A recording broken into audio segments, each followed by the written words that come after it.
Our next guest is an exciting up-and-coming actor. He was in Band of Brothers and The Sixth Sense.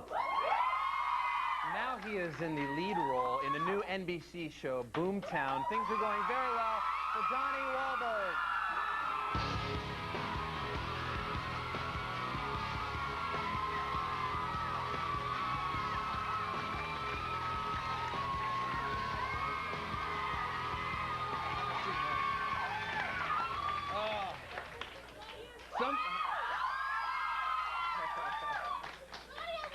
Easy, ladies, easy.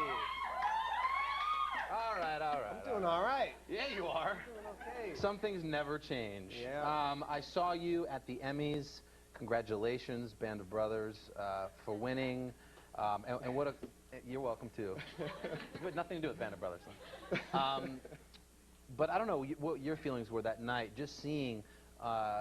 you know, the real Easy Company up there on that satellite picture of the real men. Yeah. What sort of went through your mind, at least at the Emmys? It was just a tremendous feeling of pride, really.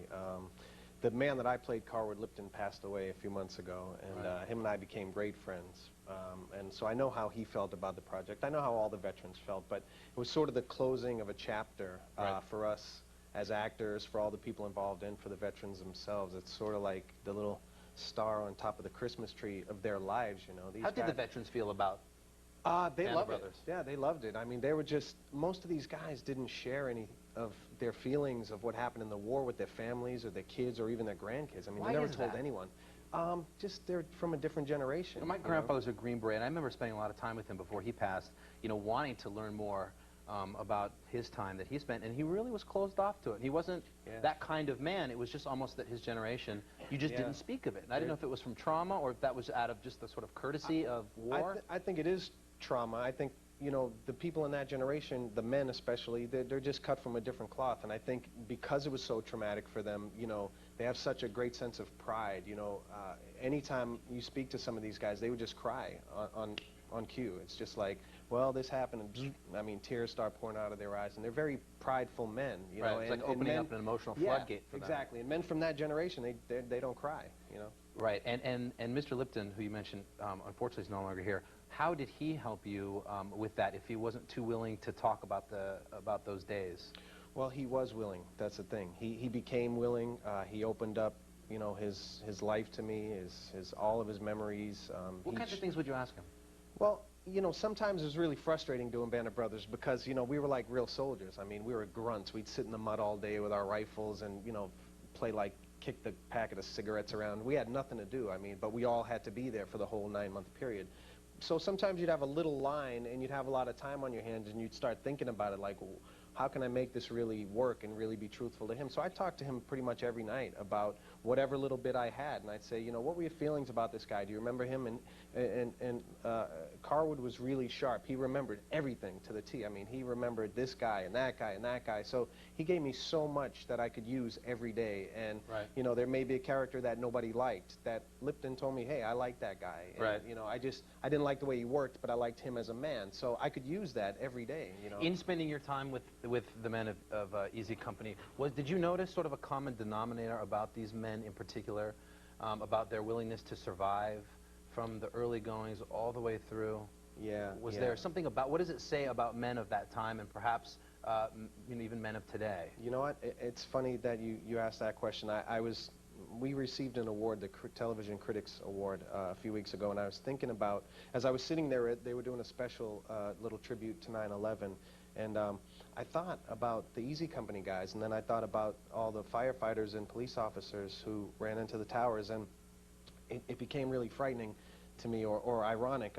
Band of Brothers premiered on September 9th last year, 2 days before the tragedies of September 11th, and the men of Easy Company, they stood in a doorway with their gear on, they put on the helmets, they had all their gear, and they asked their body to do an unnatural act, to go out into fire and danger and risk their lives and do something that makes absolutely no sense. And that's exactly what the firefighters did Right. going into those buildings. It's a completely unnatural act to run into a burning building and go Right. up to the flames. Right. You know what I mean? Or And jump into combat. exactly. It was it There's totally. a real parallel between those men. Absolute real parallel, and HBO, to their credit, they were so courageous to continue with the airing of the show. You know, most people pull back their movies or pull back their shows if it had any violence or Right. anything, and HBO said, no, this is a totally appropriate time to show this, and it really was. Excuse me, it really was. And HBO, a network that gets tons of praise for their critically acclaimed sort of writing and presentation of shows like Band of Brothers, and there's a connection with Graham Yost, who was one of the writers of Band of Brothers, and now the creator of Boomtown, a show like an HBO quality show, yet here on NBC, which people are thrilled that broadcast television is grabbing something that is so great in Boomtown.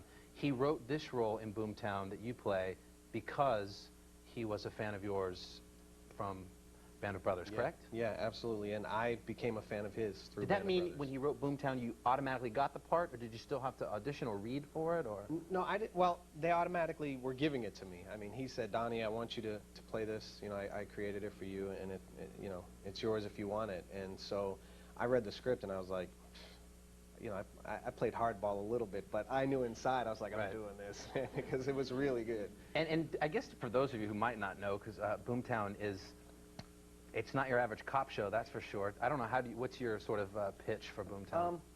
Boomtown it's an LA-based crime drama, and it's told through the eyes of many people. It's told from the detective's point of view, the uniformed police officers, a DA, a reporter, and an EMT, and sometimes even the victims and perpetrators of the crimes. Right. And it's not only just a crime, it's actually real life. I mean, you and I may sit here and do this chat, and I may even say, wow, Carson was great. I mean, he was just great. And you may say, man, Donnie was terrible. He talks too much, and geez, you know, he's distracted by the girl in the second row. I mean, you know, everyone has their own truth. Right. You know, on the same situation. But you never see it because television and film, seemingly when they're shot and the way we watch it at home, is linear. What is interesting about Boomtown, and we don't see anything like this, and this is what I thought when I saw it, was it starts with an initial point, a crime, whatever it might be, and it allows the film or the scene to be looked at, like you're explaining, almost in a web, and not in a line. And you go back, but you're not going back in flashback, you're going back for a new sort of realization. Exactly. There's for anyone who didn't see the first episode, there's a really powerful moment that is made more powerful by this style of storytelling. When an EMT asks, how's my wife doing? And nobody knows what that means. And I say, oh, she's doing great. She had a little accident and she broke her glass and cut her wrist by mistake. Then I go home, my character goes home, and we find out that my wife actually tried to kill herself.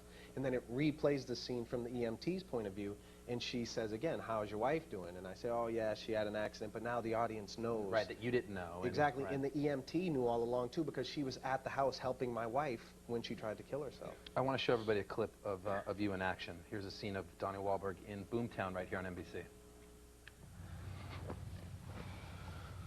I gotta go. Oh, don't even think about it. I gotta get you to the hospital and check you out first. You check me out. I'm fine. Detective, you know the drill. Okay. Name's Carl Tuback. Multiple arrests as a gun for hire. Colson helped him beat a murder rap back in '92. Yeah. Hitman. You're right. We gotta talk to Brother Jake. No. The only place you're going is to the hospital. No, I gotta go. Just give me 5 minutes, okay? I want this one. There you go. That is from Boomtown.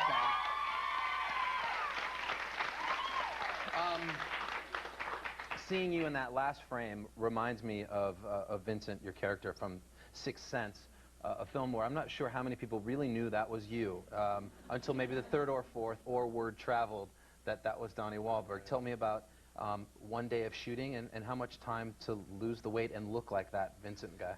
Oh man, dark memories.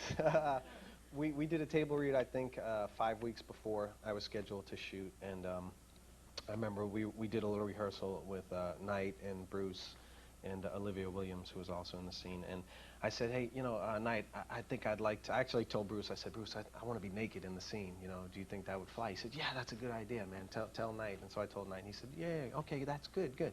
So I said, well, I'm going to go lose a little weight so I can look more appropriate for the part. I mean, I don't know why he gave me the part in the first place. Night Shyamalan is a genius. I just went to tell him how much I liked the script, Right. And the part was actually written for a 12-year-old boy, I think. And he looked at me and said, "Would you be interested in playing that part?" And I said, "Yeah."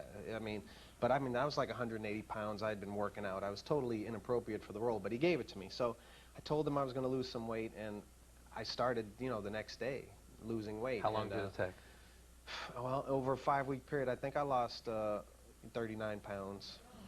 And for how long of shooting in that scene, which is pretty quick if you watch the movie? We shot for the day, whole day, maybe? yeah, for the whole day. And it was just, I didn't plan on losing 39 pounds. I just wanted to lose a little bit of weight and just go through a transformation and become closer to this character, you know. My life had been a little cushy for the last few years up until this role, and to go through and to play someone who suffered for their whole life, because my character saw ghosts the same way that the little boy did in the film. So to play someone who'd suffered so much, I had to suffer a little bit. In 5 weeks, you know, I figured that was a fair amount of suffering. But and I don't know if you did it intentionally, but what a statement to make to Hollywood, to whoever it might be, or maybe even to yourself, that Donnie Wahlberg, more than a performer, this kid can act. Right. And a sacrifice like that, at that time with The Sixth Sense, did you do that on purpose?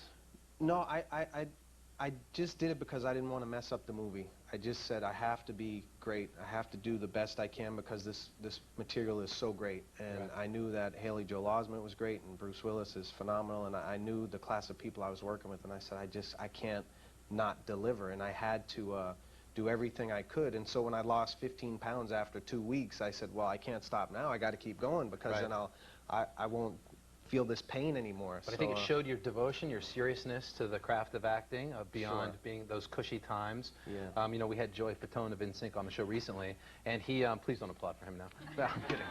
I'm kidding. He did make mention, and this is the tough thing for people in those situations, is what sort of path to take. And I applaud you for yours, learning your craft and being attached to such wonderful pieces of work. And in fact, Joey did mention for Life After Him and NSYNC that you were the type of model that he would like to follow.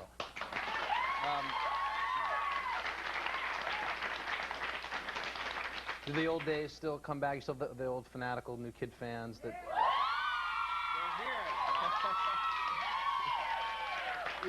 If I can add one thing, I don't want to backtrack, but if I can add one thing, a lot of times in my career, I've done things to prove to other people. You know, I produced my brother Mark's records to get the critics off my back because they were badgering the new kids. And, you know, a lot of times I set out to prove things to other people, but in the end, I think ultimately I always do prove things to myself. And that's what The Sixth Sense did, and producing records and doing all the various things I do. Ultimately, in the end, I say, wow, I didn't know I could do that, you know, and it is fun. I mean, I set out to say, yes, I can do that, but in the end, it's like, I'm really telling myself that, wow, you can do that. Let's try it again. Do some more. And you know what? And you're doing it. And, and congratulations on Boomtown and everything else you do. It's good to have you here. Thank you, Donnie. Donnie Wahlberg, everybody. Boomtown, Sundays, 10 p.m. Eastern on NBC. We'll be right back. More Avril Lavigne, Amy Poehler, and up next, the comedy of Tom Papa right after this. You're watching Last Call.